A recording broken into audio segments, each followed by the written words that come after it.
Et oui, c'est le jour J, c'est aujourd'hui que le gouvernement présente en Conseil des ministres son projet de budget, un projet de loi de finances qui s'annonce, en tout cas qui annonce des débats âpres et enflammés à l'Assemblée nationale dans les prochains jours et semaines. Bonjour Béatrice Mathieu. Bonjour Eline. Ça va? Très bien. Grand reporter à l'Express. Bon, avant de voir que l'équation boucle pas bien, juste déjà si on devait le résumer, en gros il n'y a pas de baisse d'impôts, il y a très peu pour le pouvoir d'achat, mais il y a cette volonté aussi de verdir l'économie. C'est bien résumé ou pas?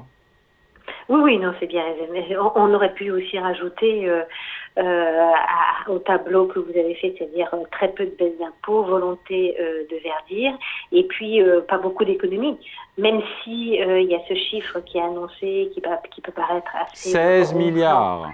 16 milliards sur lequel le gouvernement n'arrête pas de tourner en disant regardez, c'est très important, etc. Quand on regarde dans le détail, sur ces 16 milliards, il y en a un peu plus de 10 qui sont liés juste à l'extinction en fait de toutes les mesures, les boucliers, etc. qui avaient été mis en place depuis 2022 pour limiter les effets du choc énergétique. Donc le virage, alors on ne parle pas de rigueur parce que le mot est tabou, mais de frugalité budgétaire, il est très faible. Et tout cela, par ailleurs, avec des prévisions de croissance qui sont à 1,4 pour l'année prochaine, qui, de l'aveu même du Haut Conseil pour les finances publiques ou de la Banque de France, sont quand même assez optimistes. Ce qui fait que aussi les prévisions de recettes budgétaires sont optimistes. Voilà, ce qui veut dire qu'au-delà des considérations politiques, d'un point de vue, j'ai envie de dire, économique, il y a quelque chose qui ne boucle pas dans cette affaire, selon vous, quand on prend tous ces paramètres ensemble, les prévisions de croissance, les déficits. Voilà, alors c'est toujours une équation, hein, le budget. Et puis alors, comme on dit en mathématiques, il y a des équations impossibles. Et là, on a à la fois cet objectif qui est de ne pas augmenter et ni diminuer, non, ne pas augmenter les impôts, plutôt de continuer leur décrue, même si la baisse de la CVAE va être étalée dans le temps, même si les classes moyennes devront attendre 2025 pour voir leur fardeau allégé de Si 2 milliards possible, d'euros, si possible, si a possible. dit Bruno Le Maire. Voilà. En tout cas, il y a un non, un niet ferme sur les hausses d'impôts. Alors, il y a ça d'un côté. De l'autre côté, des économies qui sont maigres, et puis des prévisions de croissance qui sont optimistes, et in fine, des investissements que l'on sait considérables sur la transition énergétique. Et quand on regarde en fait plutôt sur le moyen terme et même sur la projection à moyen terme, puisque le gouvernement a aussi une cible de déficit public à 2,7% en 2027, c'est-à-dire à la fin du quinquennat, on ne voit pas comment toutes les choses bouclent si effectivement on tient les montants d'investissement public qui sont nécessaires en fait pour la transition énergétique.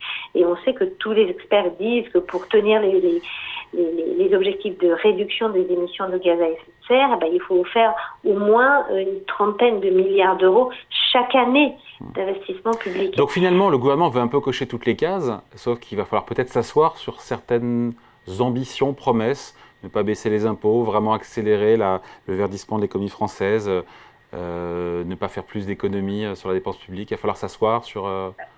Il va falloir faire des choix. C'est-à-dire, qui ne sont pas encore faits. Si l'objectif, qui ne sont pas encore faits, bien sûr, parce que là finalement, on saute 2024. On dit 2024, regardez, on va faire ces 16 milliards d'économies, ce qui va nous permettre de redescendre à 4,4% du PIB en matière de déficit public. Mais si on veut arriver aux 2,7 de la fin du quinquennat, il va falloir faire... La marche est très haute, ça veut dire qu'il faudra vraiment faire là de très sérieuses économies. On a déjà fait les retraites et on va avoir fait l'assurance chômage.